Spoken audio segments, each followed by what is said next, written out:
what's up guys, the Strong Boys 19 here. Today we're going to be going into the next installment into the Black Sabbath discography, and it is going to be on the 10th studio album by the guys entitled Mob Rules. Mob Rules was released in 1981 and it is the follow-up to the previous album, Heaven and Hell. Always see it as one of the most beautiful, passionate, striking and tremendous albums in heavy metal and in the Black Sabbath discography period.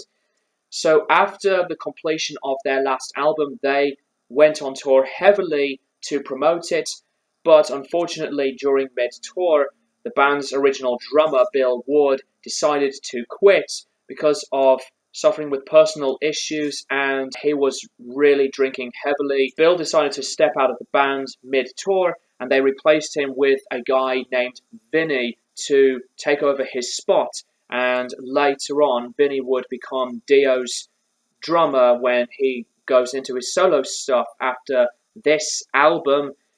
But as a replacement, I think Vinny is a fantastic replacement. And according to Geezer, that he was a fan of Black Sabbath, and Vinny's drumming right from the start to the end of the album is definitely a big reminiscent of influence of Bill Ward's drumming. He was inspired by Bill's drumming. So this is the debut album with Sabbath, with Vinny. Vertigo Records was the record label for this album. Now, do I really see this as one of the strongest Black Sabbath albums, like one of the masterpieces? I wouldn't really say it that highly, but as a follow-up to their predecessor, this is really, really good. You know, a lot of people would say that Mob Rules is more on a heavier mark of territory and songwriting, and I will have to agree. And Dio was focusing a lot more on the lyrics, along with Geezer.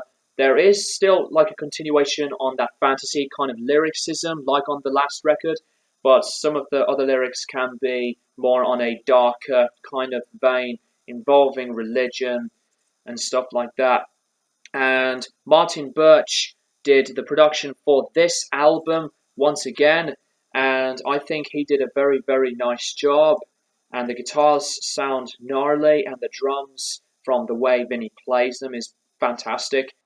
The cover art is a modified version of artist Greg Hildebrandt's piece entitled Dream One Crucifiers from 1971, with Black Sabbath licensing its use for the cover of Mob Rules. Some fans claim the name Ozzy was spelled out on the album cover, something Iommi dismisses as rubbish in his autobiography. There was a little controversy about some stains on the floor in the picture. According to some people, it spelled out Ozzy. Somebody mentioned it to us, and we went, what? I never noticed anything, and I still wouldn't know where to find it. The first song, Turn Up the Night, is freaking great. It is an awesome opening song that it's so catchy. It's similar like Neon Nights from the last album in a way. Starts this album off on a really, really good, positive side. And this is one of the songs that just gets better every time I listen to it. Just one of the best Dio-oriented Black Sabbath songs, in my opinion. Same with the second track, Voodoo. And Voodoo has some of the best vocal harmonies that Dio had ever put out on tape. This is a song that is very, very good, and I love the way it progresses, and it's got a strong chorus.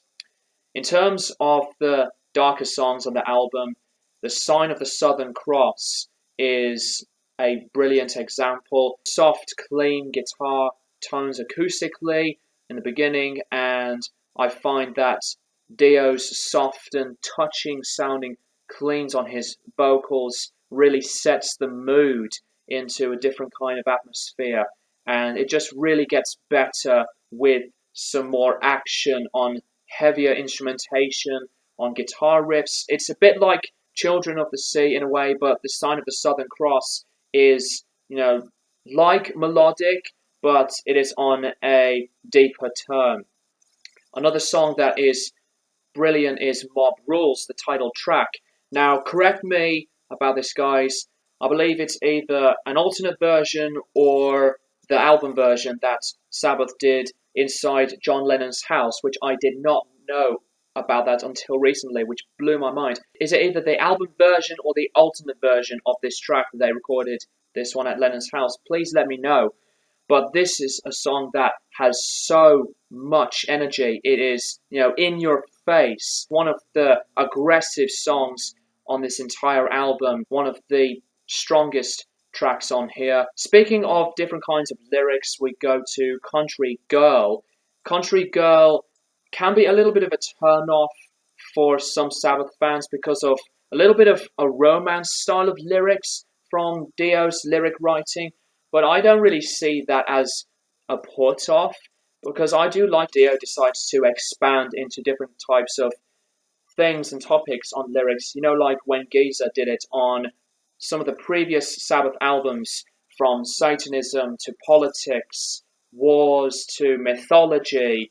But Dio has been going through some phases of writing different types of lyrics.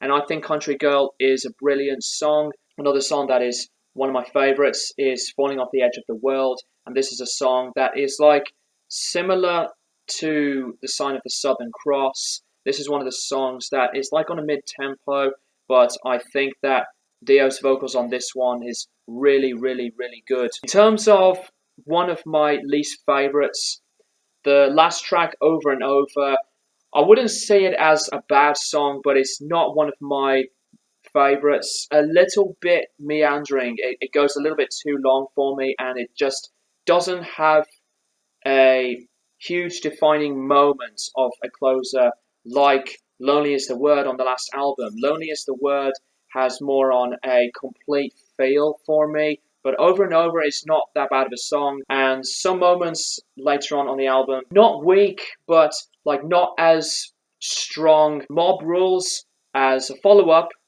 from start to finish, despite some of the little gripes, it's a very, very good album.